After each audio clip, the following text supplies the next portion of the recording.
Saudi, Dubai, Kuwait, Oman, Bahrain এইসব দেশে পাঠায়। হ্যাঁ, মানে মিডল ইস্টে আসে। যদি জীবনে বেশি পাপ হয় তাহলে পাপের শাস্তি হিসাবে এসব দেশে আসবেন, দেখবেন ঠিক হয়ে যাবে। পাপের শাস্তি, পাপের ফল পেয়ে যাবেন। এগুলো একদম সব কিছু সুদে আসলে, মানে জীবনে বেশি পাপ করলে যা হয় না, সুদে আসলে সব কিছু পাওয়া যায়। বা এই জীবনে পাপ কিছু করলে এমনও কিছু পাপ আছে যেটা আপনার মনে করেন সুদে আসলে পাওয়া যায়। তাই এখন আমাদের কপালে হয়েছে এরকম।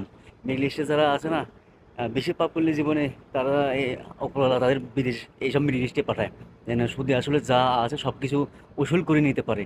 তাই আমরা হইলাম ওই সেই গোলাম, যে সুদে আসলে সব কিছু উপরওয়ালা আমাদের দিতেছে। ৫-৬ লাখ টাকা দিয়ে গোলামি কিনে নিয়েছি, ওইটা সুদে আসলে যত কষ্ট, পৃথিবীতে যত পাপ করে সবার ফল এই পৃথিবীতে দিয়ে যাইতে হবে। ভাই, এই দেশে অনেক খারাপ শেখেরা কি বলেন, এখানে কিসের শেখ, এটা কোনো শেখ বলে? আরে ভাই, এটা কোনো শেখ না। হ্যাঁ, এরা এদের কাছেও গরিব শেখ আছে, কৃপণ শেখ আছে, ফালতু শেখ আছে। এরা কোনো মানুষই না, মানুষের মধ্যেও পড়ে না। ভালো মানুষ অবশ্যই আছে, ভালো মানুষ আছে পৃথিবীতে আছে।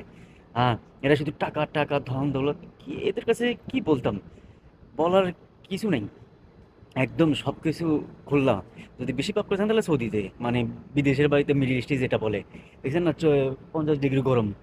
আহ যারা রোদের কাম করে, বাইরের কাম করে, তাদের যে কত কষ্ট করতেছে আল্লাহই ভালো জানে। আমি তো মনে করেন ভিতরে কাম করি, তারপরেও পলিটিক্সই শেষ নেই। প্যারা প্যারা প্যারা। 8 ঘন্টা কাম করবেন মানে 14 ঘন্টার উসুল করে নেবে, 20 ঘন্টা উসুল করে নেবে। এত কাম। হ্যাঁ। বসার জায়গা তো অনেক আছে, কিন্তু আপনার 5 সেকেন্ডও বসার জায়গা দিবে না, চান্স দিবে না। বাথরুমে যাবেন, 2 মিনিটের জায়গায় 3 মিনিট হলে সুপারভাইজার আপনার পিছিয়ে পিছিয়ে দৌড়ে থাকবে। এই হলো কথা। মানে আমরা 15 জন না, 15 জন না, 20 জনের জন্য 6 জন 7 জন সুপারভাইজার রাখছে, বুঝেন নাই? এরকম করা নিয়ম। এত খারাপ জায়গা এখানে। যাক, আল্লাহ কবে নিয়ে যাবে এই সৌদি আরব থেকে যাই না। ভাই, 2টা বছর তো যেভাবে হোক করতেই হবে, এছাড়া আর উপায় নেই। দোয়া করবেন, মন মেজাজ ভালো নাই, যাইতে মন চায় না। একেবারে গোলামের মতো লাগে। যেমন হচ্ছে নিজের নিজের পায়ে কোড়াল মারছে। দেশে থাকি মনে করতাম যে না, বিদেশে জায়গা, তাহলে কিছু টাকা ইনকাম করতে পারবো, কিন্তু বিদেশে এসে দেখি না রে ভাই, আমি ভুল, আমি রং, রং মানে ফুল রং। দেশে ছিলাম, ওখানে ছিলাম, যেখানে ছিলাম সেখানেই ভালো ছিলাম, ভালো টাকা ইনকাম করতাম।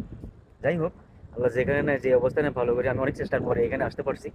মানে চেষ্টা করছি অনেক আসার জন্য বিদেশে, তাই আসছি। আল্লাহ নিয়ে আসাইছে। এখন বলে তো আর কোনো লাভ নেই, 2টা বছর থাকতেই হয় আমাকে যেভাবেই। তো দোয়া করবেন যেন থাকতে পারি। আল্লাহ হাফেজ।